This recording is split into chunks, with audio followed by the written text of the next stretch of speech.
बिस्मिल्लाहिर्रहमानिर्रहीम। अस्सलाम वालेकुम वरहमतुल्लाहि वबरकातुहू। हमारा प्रोग्राम किसी भी किस्म के कैंसर या ट्यूमर के इस्लामी इलाज के बारे में है। मज़ीद आपको बताते चलें कि इस सिलसिले में हमने कुछ और वीडियोस भी बनाई हैं जो हमारे चैनल पर मौजूद हैं। उन वीडियोस को भी आप ज़रूर देखें, आपको फ़ायदा होगा।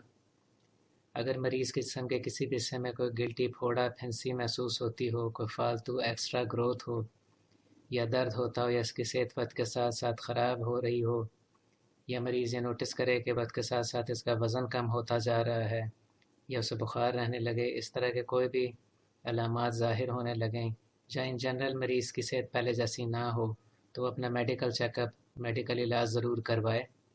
मेडिकल इलाज के दौरान अगर मरीज़ यहाँ बताया गया इस्लामी अमल भी करेगा तो इंशाल्लाह वो बहुत जल्द सेहतयाब हो जाएगा। इस इस्लामी अमल को करने के लिए मरीज़ खुद या इसके घर का कोई फ़र्द जुमे वाले दिन पहले वज़ू करे। इसके बाद एक दफ़ा दरूद इब्राहीमी पढ़े।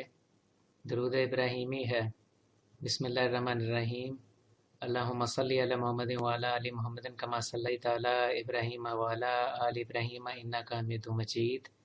अल्लाहुम्मा बारिक अला मुहम्मदिन व अला आलि मुहम्मदिन कमा बारकता अला इब्राहीम व अला आलि इब्राहीम इन्नका हमीदुम मजीद। फिर एक दफ़ा सूरह रहमान पढ़े। इसके बाद 9 दफ़ा सूरह आला पढ़े। फिर वो एक दफ़ा तर्जमे के साथ सूरह फातिर की पहली आयत पढ़े।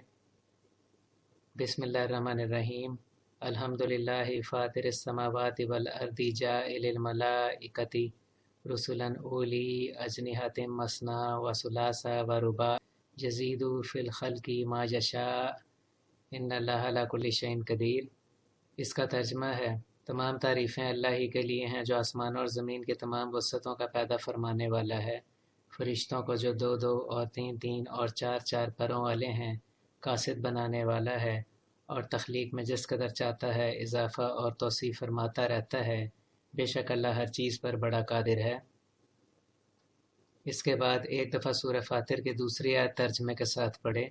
बिस्मिल्लाहिर्रहमानिर्रहीम, मा यफ्तहिल्लाहु लिन्नासि मिन रहमतिन फला मुमसिका लहा व मा युमसिक फला मुरसिला लहु मिन बादी व हुवल अज़ीज़ुल हकीम।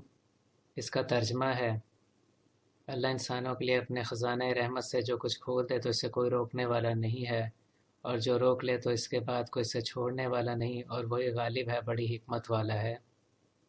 फिर वो अल्लाह ताला से दुआ करे कि इससे इसकी बीमारी से निजात मिल जाए तो इंशाल्लाह इसकी दुआ कबूल हो जाएगी और वो बहुत जल्द सेहतयाब हो जाएगा। अगर कोई और शख्स मरीज़ के लिए ये अमल कर रहा है तो दुआ करते वक्त मरीज़ का नाम लेकर इसकी सेहतयाबी के लिए दुआ करे। इस अमल को हर जुमे वाले दिन किसी भी वक्त एक दफ़ा करना है। नमाज पढ़ने के बाद भी इस इस्लामी अमल को आप कर सकते हैं। जितने दिनों तक चाहें इस अमल को जारी रख सकते हैं।